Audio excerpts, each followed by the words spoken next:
Faiza, and I am here to review this beautiful wig from My First Wig. So My First Wig is a sister company of RPG Show Wig. RPG Show is known all over YouTube for putting out high quality wigs. So when I saw this site, I kind of got intrigued.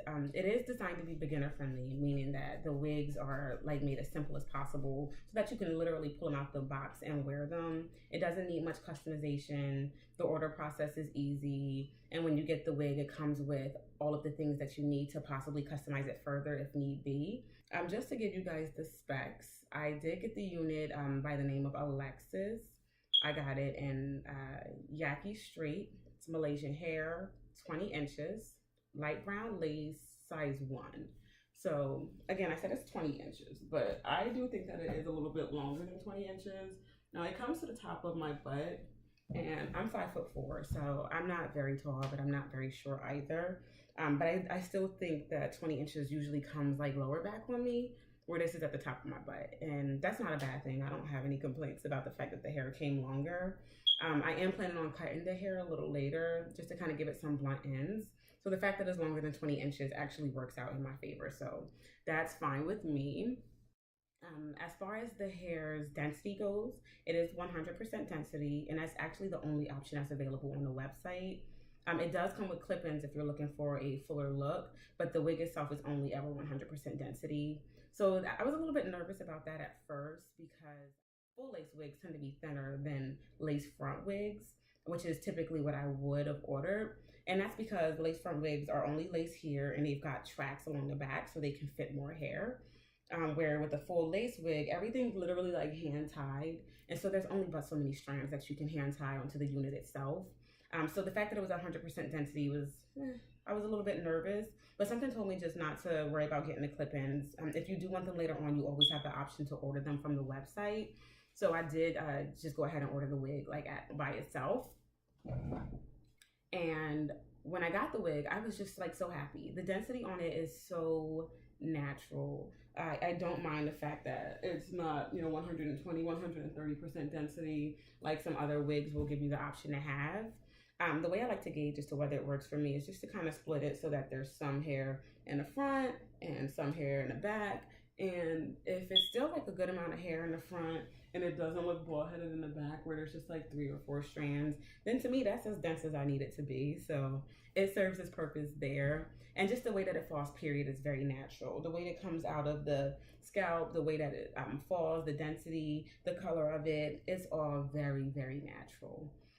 I did get Yaki Straight, and I got that for 2 reasons.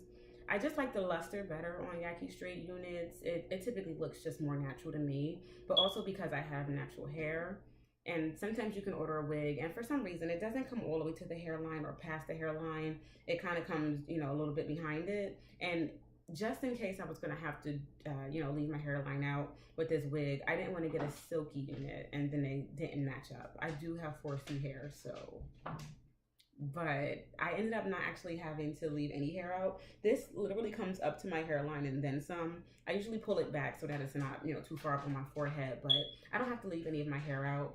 These baby hairs are not my own. I did create them on the unit because it does not come customized with baby hairs, but there's videos all over YouTube right now where you can learn how to do that. So not so much of a loss in that area. I guess you can count it as a con if you look for baby hairs when you're ordering your lace units, but everything else about this wig I feel like makes up for the fact that they're not available. The wig construction actually has 3 combs, 2 here, 1 here. None of them are up along the hairline.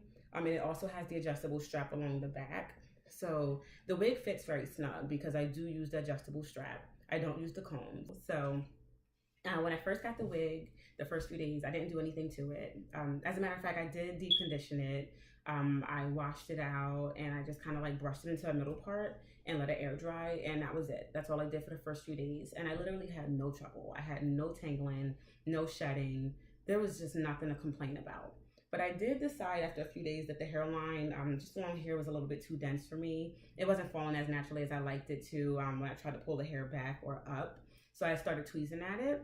And while I love the hairline now I do get some shedding. So shedding is very minimal. And I feel like it's not necessarily a flaw of the hair, but more so because of what I did to customize the unit. Again, the first few days I didn't have any shedding. I didn't. And I feel like shedding is to be expected after you tweeze and you pluck, because you're pulling hairs out. Some of them might get left behind even after you, brush it out, or, you might have weakened the strand. Nearest one that you yanked out, and that one might come out a few days later. But the only time I even experience the shedding that I'm talking about now is when I'm preparing my hair for the day. So literally when I'm brushing it in the morning or I'm styling it, I'll come across some shedding. But other than that, I have no shedding throughout the day. I have no tangling, no bunching, no cat fights, nothing behind the nape to, just like irritate me. I don't have any trouble with it. I literally don't carry a brush with me all day.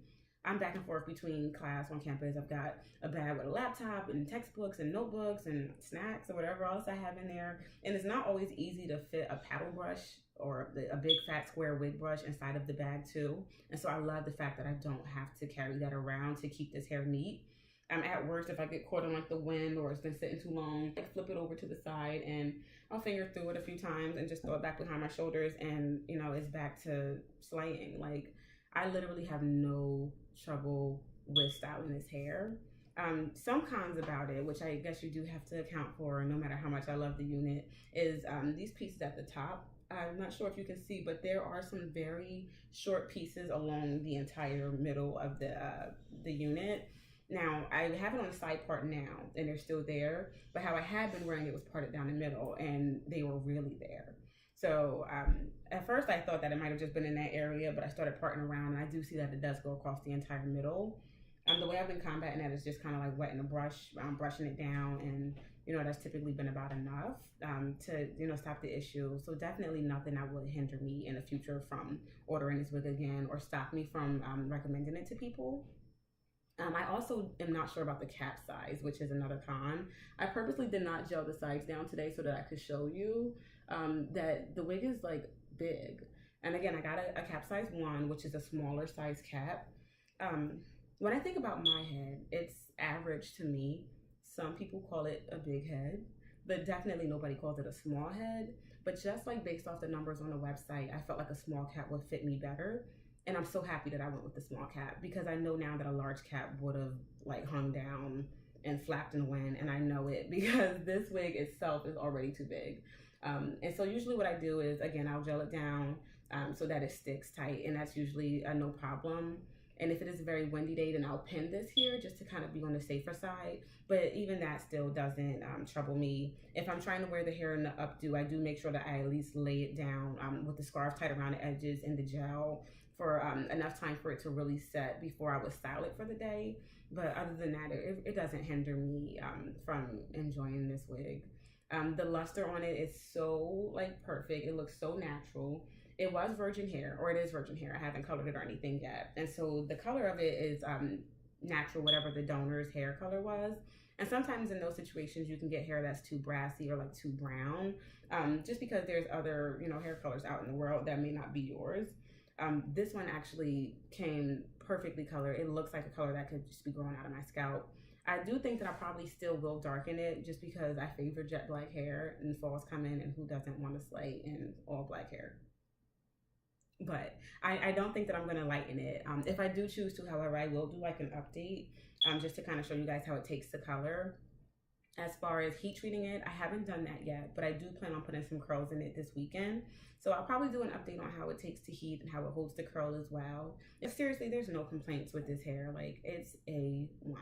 I've had it now for almost a month. It'll be a month next week. And I've probably worn it a total of maybe 15 or 16 days in that time frame.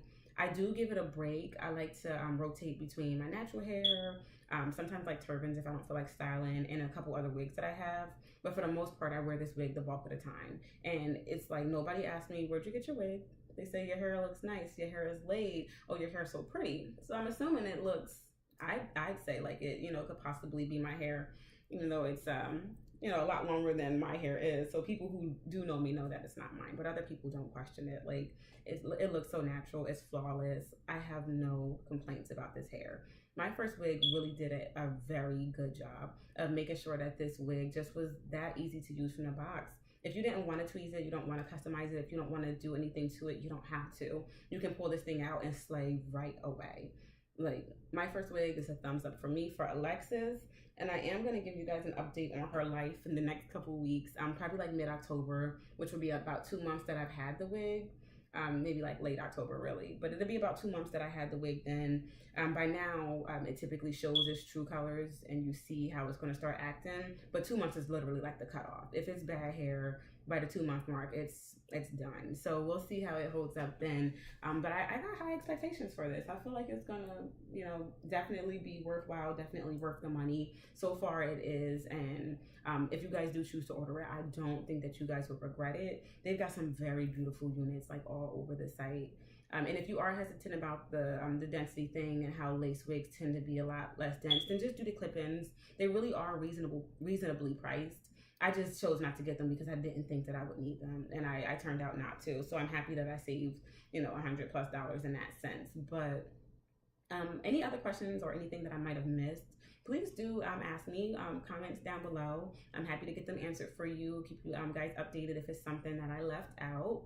This is my first video, so any comments, likes, feedback, all of that is welcome. Of course, subscribe if you want to join me for the next video, and I hope to see you guys soon.